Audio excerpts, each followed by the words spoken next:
எப்பொருள் யார் யார் கேட்பினும் அப்பொருள் மெய்ப்பொருள் காணுவது அறிவு. ம். தொடர்ந்து நீர் பயிற்சியில் இருக்க முடியுமா அப்படிங்கறதுக்கான தலைப்பு continuous natural life on water diet and yogic method அப்படின்னு ஆங்கிலத்தில் எழுதியிருக்காரு 97ல். அது அதே விஷயம்தான். இப்போ நாம் என்ன பண்ணோம்னா நோன்புங்கிறது ஒன்று கிடையாது, தூய்மை தான். நோன்புங்கிற சொல்ல நாம வச்சுக்கிட்டது தான். அதாவது நோன்புனா என்ன தெரியுமா? தூய்மை செய்யறதுக்கு பேர் தான் நோன்பு. அது ஒரு தவம்னு சொல்லுவாங்க. அதனால நோன்புன்னு ஏதோ உண்ணாவிரதம் அப்படின்னு சொல்றதெல்லாம் ஏமாத்து வேலை. சரிங்க. அப்படிலாம் ஒன்றும் கிடையாது. நம்ம உணவு பழக்கத்தை மாற்றி அமைக்கிறதுல சுத்தப்படுத்துறப்போ வீட்டை பயன்படுத்தினா சுத்தப்படுத்துறோம், அவ்வளோதான். வீட்டை கூட்டினாவே அது ஏதோ சிறப்பு இருக்குன்னு அர்த்தம். அந்த மாதிரி நோன்புனா உண்ணாவிரதம் அப்படின்னு கிடையாது, நோன்புனா தூய்மை. அதனாலதான் இந்த தூய்மைக்கு பேரு பல பேர் வச்சுட்டாங்க. அதனால அந்த தூய்மை செய்யாத பழக்கத்தை விடுதல், அவ்வளவுதான்.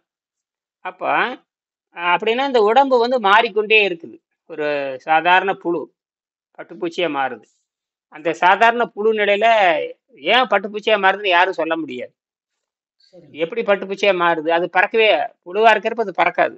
ஆனால் அதுவே பறக்கிற பூச்சி எப்படி மாறுது அப்படின்னா வலிமை. அப்படின்னா உள்ள ஏதோ நடக்குது, வேதியியல் மாற்றம் நடக்கிறப்ப அதுக்கான உறுப்பே முளைக்குது. ஒரு சரிங்க. ஒரு புழு எப்படி பறக்கும்? அப்ப உள்ள அதுக்கு தகவல் இருக்கு. இதுதான் சரிங்க. இயற்கை. அப்ப அது எங்க மாறிச்சு? அது யார் கண்டுபிடிச்சாங்க, யார் உள்ள வச்சாங்கன்னா அதே மாதிரிதான் நம்ம உடம்பு மாறிக்குது. அப்ப வாட்டர்னா வாட்டர் குடிச்சிட்டு இருக்கல. வாட்டருங்கிறது தண்ணீருங்கிறது ஒரு பயிற்சி, அவ்வளவுதான். அது ஏற்கனவே உடம்பு மாற்றப்பட்டதுனால அது வெளியிருந்து சக்தி எடுத்துக்கனால இந்த நீர் பயிற்சி நம்ம இடையில சொல்றோம். சரிங்க. எப்படி புழு, யாராவது ஒரு புழு நமக்கே தெரியும், புழு அப்படியே வளருது, அப்புறம் அது கூட்டு புழுவா மாறுது, அப்புறம் பட்டு புழுவா மாறுது, அப்புறம் உடைச்சிட்டு பறக்க ஆரம்பிக்குது. அது எப்படி பறக்குது? அதேதான். அப்ப அதுக்கு எந்த வேதியியல்? அப்ப அந்த தூய்மையில இறங்குறப்போ, அதுக்கான தகுதி வர்றப்போ அது உடம்பை மாற்றிக்கொள்கிறது, வேறு உருவமா மாறிடுதே. சரிங்க. உருவமே மாறிடுதே. அழகான அருவருப்பா இருக்கிற அந்த புழு என்னவா மாறுது? அழகான வண்ணத்து பூச்சியா மாறுது. எப்படி எப்படி சாத்தியம்? அப்ப தவம். அதுக்கான அது தவம்னு வச்சுக்கலாம். அது கூட்டுப்புழு மாதிரி தவம்னு வச்சுக்கலாம். அப்ப அதற்கான செய்தி உள்ள இருக்குது அதுக்கு. அப்ப வேதியியல் மாற்றம் நடக்குது. சரிங்க. வேதியியல் மாற்றம் நடந்து முழு உருவத்தையே மாத்திடுது. அடையாளமே இல்லாத வேற ஒரு உருவமா மாறுதே. சரி. இதுக்கு பேரு தான் பரிணாம அறிவியல்னு பேரு. சரி. பரிணாம 6-7 பருவத்தை மாறுது அந்த பரிணாம அறிவியல் தான். அப்ப பரிணாம அறிவியல் உருவமே மாறி போச்சு. அந்த மரபணு தான் இருக்குமே தவிர மாற்றம் வேற. மரபணு, மூலத்தினுடைய மரபணு இருக்கும். எங்க தொடங்குச்சுன்னு அந்த மரபணு இருக்குமே தவிர செயல்பாடு வித்தியாசமா இருக்கும். செயல்பாடு வித்தியாசமா இருக்குங்க. இது தலையை தின்ட்டு இருந்தது. ஆமா. இந்த புழுவா இருக்கிறப்ப தலையை தின்னுட்டு கடுமையா பண்ணிட்டு இருந்தது. கடைசியில வண்ணத்தை பூச்சை மரப்ப தேன் எடுக்க போகுது, பாருங்களேன். உயர்ந்த தேன். அது தேன் எடுக்க போகுது. ஆளா அந்த பட்டாம்பூச்சி இருக்கிறதுனாலதான் எத்தனையோ நடக்குது. சாப்பிட போதும். அது அந்த மாதிரி தான் இந்த உடம்பு. அருவருப்பான இந்த உடம்பு அந்த உணவு பழக்கத்தை விட்டு நீர் பயிற்சி பண்ணி தூய்மை செய்கிறப்போ அது தொடர்ந்து நீர் பயிற்சி இருக்கிறப்ப அது தூய்மையான உடலா மாறுது. அதான் சொல்றாரு கண்டினியூஸ் நேச்சுரல் லைஃப். அது இயற்கையான லைஃப்ங்கிறார். Continuous natural life on water diet யோக முறையில தான் சாத்தியம். அது யோகம் தான். இந்த கம்ப்யூட்டர், சின்ன கம்ப்யூட்டர் பெரிய கம்ப்யூட்டரோட தொடர்புச்சு அங்கிருந்து சக்திகளை பெற்றுக்கொள்ளும். தகவல் எப்படி வாங்குறோம் அதே மாதிரி இதுக்கு அதே தான் பதில் சொல்றாரு அர்னால்ட் டெக்ரேட்டனுடைய தியரி. மனிதன் பட்டினியை சாவதில்லை, அதே தான். அதே மாதிரி பியூர் பாடி, சுத்தமான உடம்பு வெளியிருந்து நைட்ரஜனை எடுத்துக்கொள்கிறது. எதுக்கு? புரோட்டீன் தயாரிக்கு. எதுக்கு புரோட்டீன் தயாரிக்கிறது? உயிர் உற்பத்தி பண்ணுவதற்கு. உயிர் உற்பத்தி வித்துக்களை உற்பத்தி பண்றதுக்கு தான். வித்துக்களை தன்னுடைய இனப்பெருக்கத்தை பண்ணதுக்கு தான் நைட்ரஜன், புரோட்டீன். நைட்ரஜன் இல்லைன்னா வித்து உற்பத்தி ஆகும். அப்ப அந்த கடைசி வரைக்கும் அந்த வித்து உற்பத்தி ஆகிட்டே இருக்கும். நைட்ரஜன் உள்ள போயிட்டே இருக்குன்னா வித்து உற்பத்தி ஆகுதுன்னு அர்த்தம். நாம அந்த வயசுல 2-3, அந்த பெண்களுக்கா இருந்தா 1-2, ஆண்களா இருந்தா 1-2, அந்த பருவத்தோட நிறுத்திட்டு மற்றது பூரா சேமித்து விடுகிறோம். ஆனா தகுதி இருந்துட்டே இருக்கணும். தகுதி ரத்த சுத்தமா இருந்தா அது மட்டும் இல்ல. அந்த நைட்ரஜன் உள்ளே போலினா வித்து உற்பத்தி ஆகுது. வித்து உற்பத்தி ஆகலைன்னு ஆள் இறந்துருவான். இது வித்தியாசமானது. ம், ம். நைட்ரஜன் உள்ள போச்சுன்னா எல்லாமே நடக்கணும். நைட்ரஜன் உள்ள போச்சுன்னா எல்லாம் நடக்கும், சரியா எல்லா நடக்கும். எல்லா உறுப்புகளும் ஒழுங்கா வேலை செய்யும். இது இந்த வித்து உற்பத்திங்கிறது அது ஒரு பிரிவு, அது ஒரு பிரிவுங்க. ஆமா, அதுவும் நடக்கணும், மூளையும் செயல்படணும், எல்லாம் செயல்படணும். இதுதான் தொடக்க நிலை. இந்த வித்து உற்பத்தி ஆகிறப்ப எல்லாம், இப்ப வித்து உற்பத்தி ஆகணும்னா எல்லாம் ஒழுங்கா இருக்கணும்னு அர்த்தம். இந்த எல்லாம் ஒழுங்கா தாதுன்னு சொல்றதெல்லாம் அதெல்லாம் தேவையில்லைங்க. ஆ ஆ அதெல்லாம் இதுல வராதுங்க.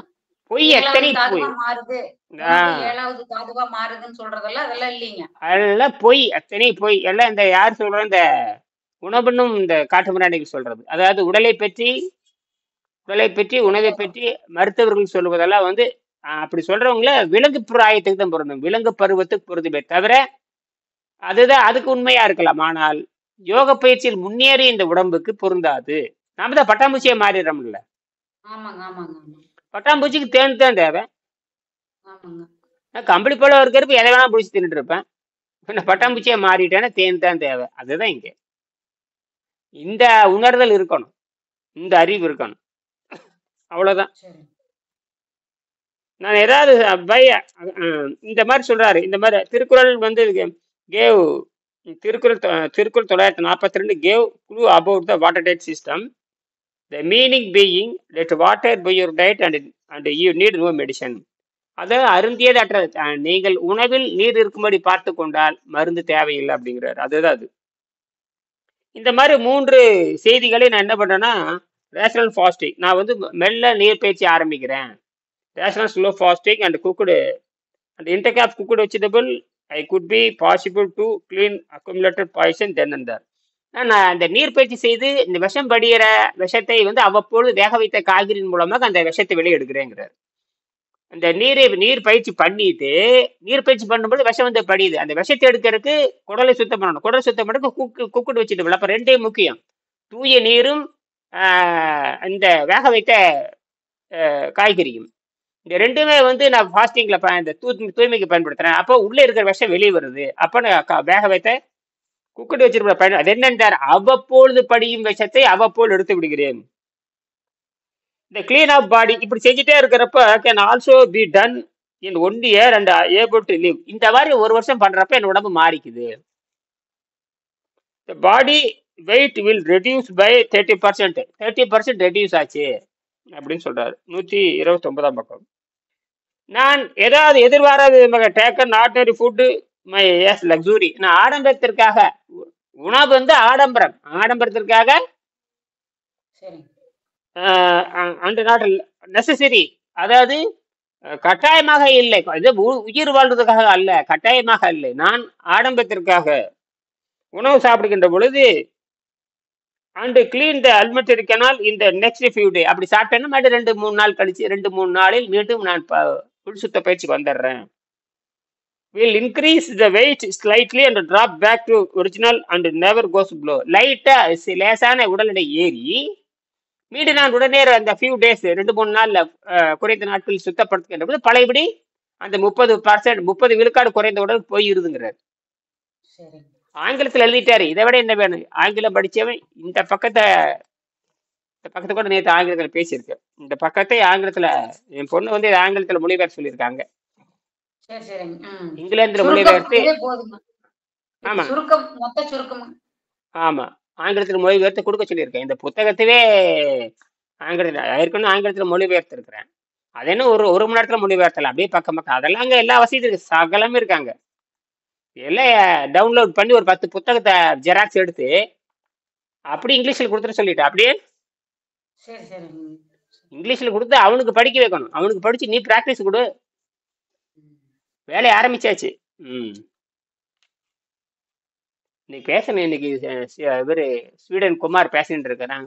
வாரத்துக்கு ஒருக்கா 3 பேர் பேசணும்.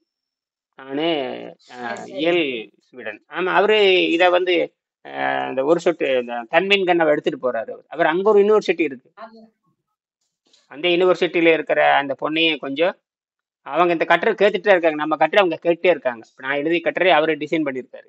அவர் இன்ஜினியர் தான், அவர் எல்லாம் இன்ஜினியர் தான், எலக்ட்ரானிக் இன்ஜினியர். எல்லாம் இன்ஜினியர் வேலை வாய்ப்பு. ஸ்வீடன் ஒரு பெரிய நகரம். அந்த அங்கெல்லாம் வந்து ஆராய்ச்சிக்கு நல்ல முக்கியத்துவம் கொடுக்குறாங்க. அங்க நோபல் பரிசு கொடுக்குற இடமே அங்கதான். அந்த கல்லூரியில வந்து நோபல் பரிசினுடைய பேப்பர்லாம் அங்க போகும். அதனால நம்ம சரிங்க. அதனால வந்து நம்ம பேப்பர் அங்க ஆராய்ச்சி கட்டுரை அங்க கொடுக்க சொல்லியிருக்கேன். அப்படி கொடுத்து வந்தோம்னா நல்ல டெவலப் ஆகும். எப்படியும் 4, 5 வருஷத்துல அந்த கண்டுபிடிப்பு இங்க கொண்டு வந்தாலும் இந்த மருத்துவத்தை அங்க கொண்டு போயிடலாம். அது இங்கிலாந்துல பண்ணணும். சரி.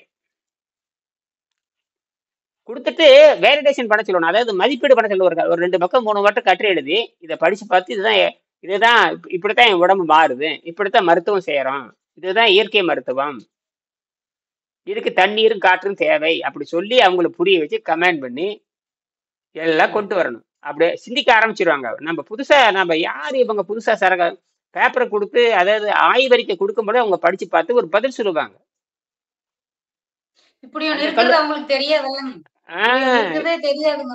தெரியாது இல்லையா? படிக்கிற கல்லூரில பல துறை இருக்குல்ல. மருத்துவ துறை இருக்குது. எல்லா துறையும் இருக்குது. எல்லா துறையும் இருக்கு.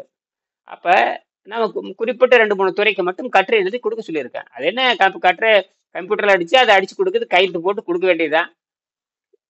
கையெழுத்து படிச்சு பார்க்க வேண்டியது, சரியா இருந்தா கையெழுத்து போட்டு கொடுத்துக்கிட்டே இருக்கணும். அவங்க மண்டையில ஏத்திக்கிட்டே இருங்க. அப்பப்போ போய் பேப்பர் கொடுக்கும்போது ஒரு ஆய்வறிக்கை கொடுக்கும்போது என்னமா புதுசா இந்த இடம் கொண்டு வந்து கொடுக்குறாங்க, அதை படிச்சு பார்ப்பாங்க. படிச்சு பார்த்து பதில் சொல்லுவாங்க. அந்த கல்லூரி மேனேஜ் அதே ஒரு மரியாதை இருக்கும். நம்ம கல்லூரி பொண்ணாடு தெரியுது, ரைட், என்ன பதில் சொல்லு. அவங்க பார்த்துட்டு படிச்சு பார்த்து அவன் கேள்வி கேட்டா இவங்களுக்கு பதில் சொல்லலாம். இப்படி எல்லாம் ஒரு உறவு ஏற்படுத்தினா தான் ஒரு துறை ஒரு ஒண்ணுல நிக்காம நமக்கு தெரிஞ்ச துறையெல்லாம் கொடுத்துட்டு வந்தா தான் வேலை செய்யும். சரி, சரி. எல்லா துறைக்கும் போய் சேரணும். எல்லா மனிதர்கள் எல்லா துறைக்கும் போகணும். அப்பதான் இது நடக்கும். இது வந்து எப்படின்னா நான் முயற்சி பண்றேன். எதுவுமே பெருசு கிடையாது. தொடர்ந்து முயற்சி பண்ணால் எதையுமே ஆச்சரியப்படுறதுக்கு ஒண்ணு இல்லை. நாம முயற்சி சரியா இருந்தா சரி. முயற்சி சரியா இருந்தா சரிங்க.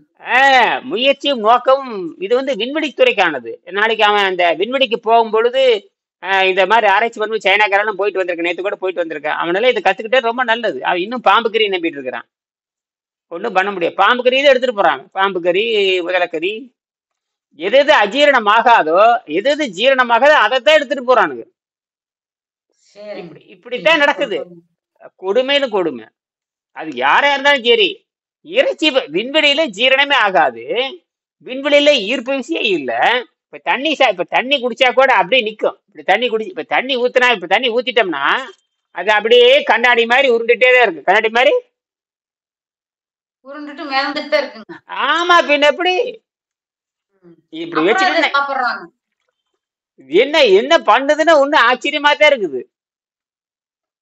கண்ணாடி கொண்டு பாரு மேந்துட்டே இருக்கு. இப்படியே ஊதிட்டு இப்படியே அப்ப எல்லாம் ஒண்ணுதான்.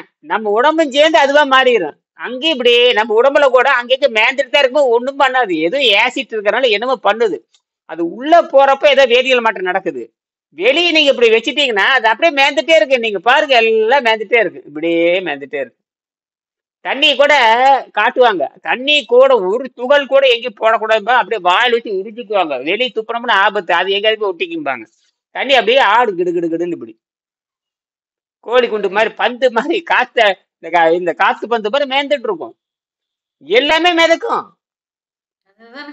அப்படின்னா வயிறு உள்ள போன பொருள் என்ன ஆகும்? அதுவும் மேந்துட்டு தான் இருக்கும். அது என்னமோ நடக்குது. உயிர்ல போய் என்ன நடக்குதுன்னே தெரிய மாட்டேங்குது. அந்த வீட்டுக்குள்ள இருக்கிறதுனால ஜீரணம் பண்ணிக்கிட்டு இருக்குதுங்க. எதுவும் ஆகுது. குறைந்த அளவுக்கு இதுதான் புத்திசாலித்தனம். குறைந்த அளவுக்கு.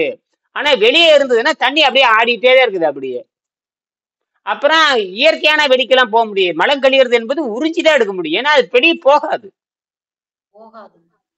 இப்ப நம்ம சிறுநீர் கழிக்கிறோம்னா ஈர்ப்பு விசை இருந்தா சிறுநீர் கீழே வருது. இல்லைன்னா நம்ம சிறுநீர் வந்து கழிக்கிறோம். சிறுநீர் போறது, மலம் போறது, எச்சை துப்புறது, இது எல்லாமே இங்க ஒரு ப்ரெஷர், இங்க வந்து கிராவிட்டின்னு ஒரு கிராவிட்டி ஈர்ப்பு விசைன்னு ஒண்ணு இருக்கு இல்லையா? அது இருக்கிறதுனால எதுவும் நடக்குது. அதுதான் வருது போகுது. எல்லாத்துக்கும் உதவி செய்யுது கிராவிட்டி. ஆனால் விண்வெளி எதுவுமே இல்லை. அப்படின்னா இந்த உடம்பு நாமெல்லாம் போனோம்னு சுத்தப்படுத்திட்டு போனோம்னா மழை ஜலமும் கிடையாது, ஒண்ணும் கிடையாது. உடம்பு இழைக்காது.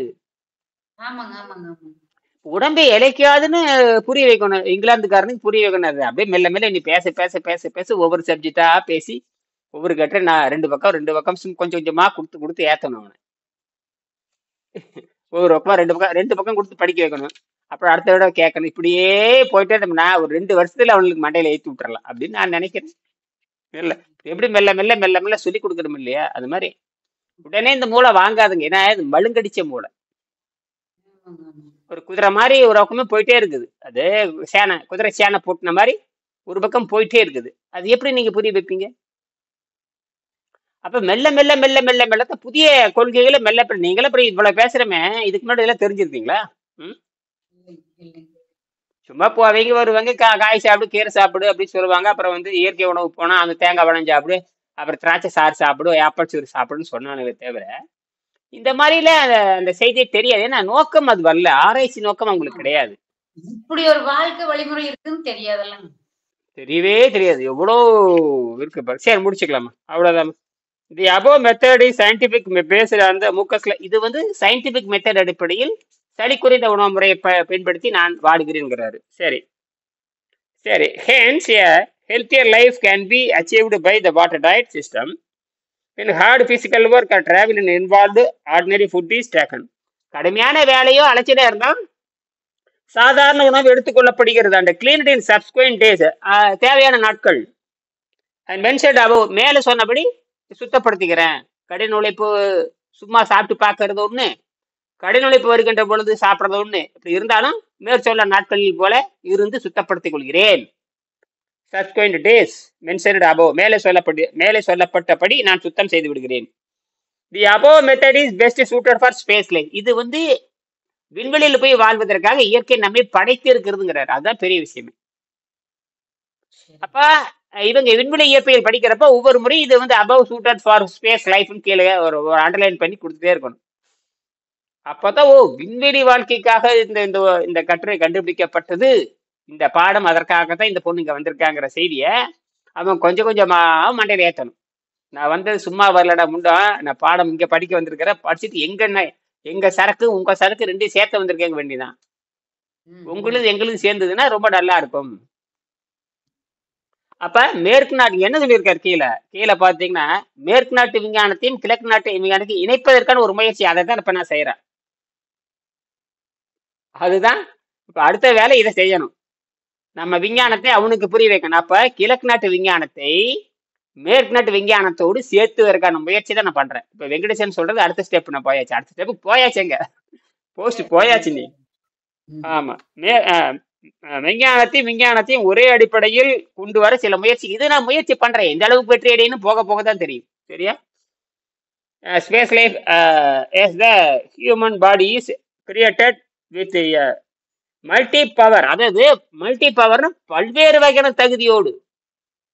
சரிங்க. மல்டிமீட்டர்னா பல வகையான டெஸ்ட் பண்ற மாதிரி, மல்டி பவர்னா பல வகையான பவர், பல வகையான சக்தியோடு, பல வகையான சக்தி. சரிங்க. மல்டி பவர் எழுதுறாரு பாருங்க.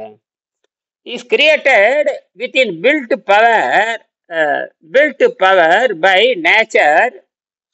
சகல வகையான ஆற்றலோடு தான் நம்மளை படைச்சிருக்குது. இல்லைன்னு நாம எதுக்கு பேசணும்னு கேட்கிறேன்.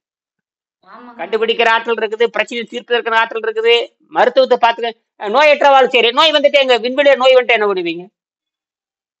ஒண்ணும் பண்ண முடியாது. ஒண்ணுமே பண்ண முடியாதுதான் விண்வெளிங்கிறது. அதனாலதான் வந்து விண்வெளிக்கு போறப்ப அவ்வளோ கடுமையான பயிற்சி சொல்லுவாங்க. அப்புறம் தனிமை பயிற்சிங்க. அப்ப அந்த வீடு இருக்குல்ல, அந்த வீடு பாத்தீங்கன்னா மீறி பேன ஒரு 10 சென்ட் வீடுன்னு வச்சுக்கலாமே, 10 சென்ட் இடத்துக்குலாம் வச்சிருக்காங்க. அதை விட்டு நீங்க எங்கேயும் போக, தோட்டத்தை விட்டு நீங்க வெளியும் போக கூடாது மாதிரி தான். அவங்க ஆராய்ச்சின்னு அங்கேயே இருப்பாங்க. வெளியே போனா உயிர் வாழ முடியாது. கதிர்வீச்சு கொண்டு போடும், ஒன்றும் பண்ண முடியாது. அது வந்து எப்படின்னா என்னமோ அறையில கண்ணாடியில வச்ச மாதிரி தான். அப்படியே இருந்து பழகிக்குவாங்க. அப்ப வெளியே சுத்துற தன்மை அங்க குறைஞ்சு போகுது. அப்ப இப்ப நம்மளது வந்து புலநடக்கம் வந்துருது, தானாவே புலநடக்கு வந்துருது. நம்ம ஒழுங்கா உட்காந்துட்டு அந்த ஆராய்ச்சி பண்ணி ஒழுங்கா போயிட்டு இருக்கலாம். அவனுக்கு இந்த புலநடக்கமே தெரியாதனால அவனுக்கு வந்து தெலவாரி மாதிரி சுத்திக்கிட்டே தான் இருப்பானுங்க மனசு. இப்படித்தான் இருக்குது. சரி, இதான் நிறைவு செஞ்சுக்கலாம். மீண்டும் சாயங்காலம் பேசலாம். இயர்லியர் இது அவர் அவ்வளவுதான் கேளுங்க. And expand in universe. அதாவது இந்த மாதிரி சகல வகையான within built power by nature for mankind to develop and expand in space necessary way of life for the human in the near future. Earlier engineer S.K. Karupuchami Honorable Secretary welcome the gathering and introduced the speaker, Dr. Godanda Raman, proposed the vote for thanks. அதாவது ஒரு engineer இதில் சயின்ஸில் படிச்சிருக்காரு. இதுதான் இதனுடைய தாக்கம். அப்போ continuation நம்ம இருக்க முடியும் அப்படின்னு சொல்றாரு. மீண்டும் இதை பற்றி பேசுவோம். சரிங்களா? நன்றி.